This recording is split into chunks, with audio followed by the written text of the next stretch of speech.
Hi, my name is Jennifer Dixon with Thrive Yoga and Wellness. Today I'm going to talk to you about triangle pose, Utthita Trikonasana. That is a pose that I see done so many different ways in yoga classes, and today I'm going to explore that posture from an Ashtanga yoga lineage.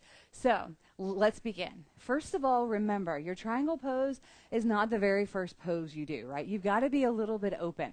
That's why when you're practicing Ashtanga or if you're in a yoga class, you've usually done a warm-up of some sort. In Ashtanga, it's like 5 sun A's, 3 to 5 sun B's. You know, you are warm by the time you are ready to get into this triangle, and that's because your hamstrings have to be open, your hips have to be open, and your obliques and shoulders, everything's got to be ready. It's kind of like dinner in a movie, right? You got to romance your body enough to get open enough for this triangle pose.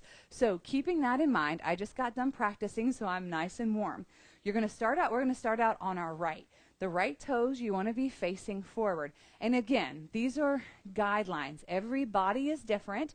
Your expression may be a little bit different based off of genetics, trauma, all sorts of stuff. So these are just alignment cues that you can think about to help open up your body. Whether or not you get to that expression, and whether or not your picture looks like that, like on social media or whatever, that's not what's important. What's important is that you are opening up your body to the best of your ability within these guidelines, right? So for triangle pose, I'm going to show you what I see a lot of in class, and then we're going to break it down. So a lot of times they're in this really, really wide stance, and then their right hand is going to be down with that right foot, and then the left hand sort of reaching up, but the chest is reaching for the sky. Not the sky, the ground, right? It's like all of your energy is falling forward, and that's not what we want. We want the prana, that breath, that life force to lift us up. So how do we do that if your chest is down here like this, right? So another way that you can do your triangle pose, remember we're trying to get between 2 panes of glass, is to, rather than forward fold over that extended side, that extended front leg, try to shift the hips back. Keep the chest reaching for the wall, that would be to your left if the right foot's in front. Lengthen through the tailbone. Eventually we'll have this straight right leg, but if your hammy's not there yet, it can be bent just a little bit. Hands are out wide, shift the hips back, reach the hands forward, and then let the hands drop wherever they may as the right hand's down, left hand's up. We're trying to have left shoulder stacked on top of right shoulder stacked on top of that right thigh. Now check it out. I'm pretty straight, right? Gaze is towards those left fingertips. Sometimes that can hurt my neck, so I'll look down. So another cue is to tuck the chin a whole bunch and then roll the head forward and gaze out the left corner of the eye. And that might be another way to be able to get your head reaching forward. Now, I suggest staying up higher like this versus coming down and closing off.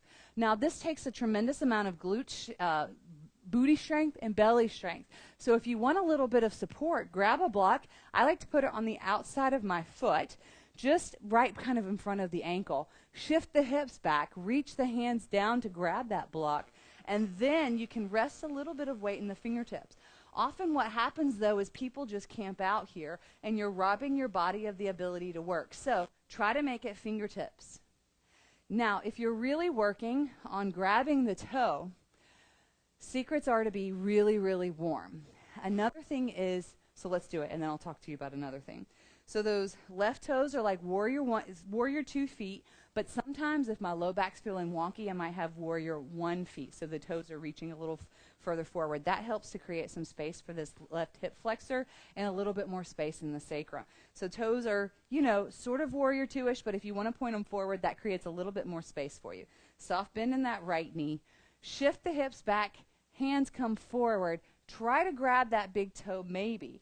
Check in, right shoulder on top of that right thigh. Check in, left shoulder on top of that right shoulder. Hands reaching up, tailbone down. This is a super big stretch in this left side body. These are my obliques, a little bit of my psoas, a lot of my psoas really. And again, if it hurts your neck, you can look down. The goal is to be between 2 panes of glass. So let me show it to you on the other side.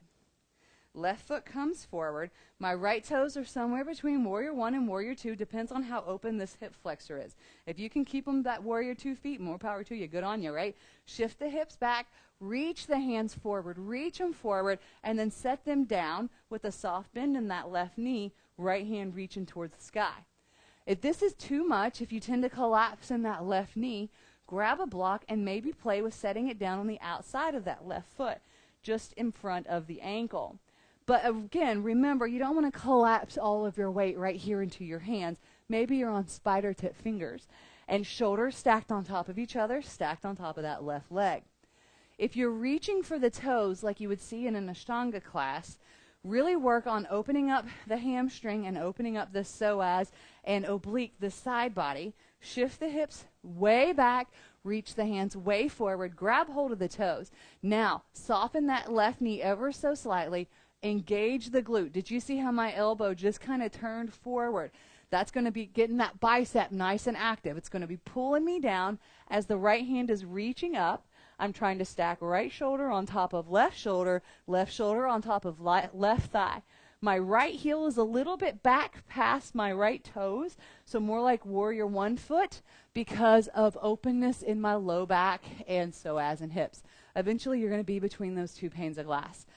Remember, these are just guideline suggestions. If you can't do it quite yet, that's okay. Honestly, the thing that I would rather see on everybody is chest is open and proud to that side wall. So if you're coming down here and that chest is reaching for the ground instead of the sky, come up out of this ever so slightly and just keep the chest open.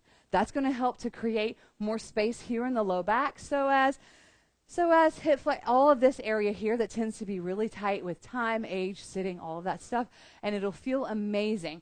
If it does hurt your low back, I highly suggest trying to come more into warrior 1 foot for this triangle, because that creates a little more space for your pelvis to tilt down some more, so it's not as much pressure in that low back L5 area, sacrum, than through L3. So thanks again. My name is Jennifer Dixon. I hope you enjoyed this tutorial. If you'd like to find out more, make sure you like and subscribe to this channel. And we have a whole bunch of other videos on our Thrive Online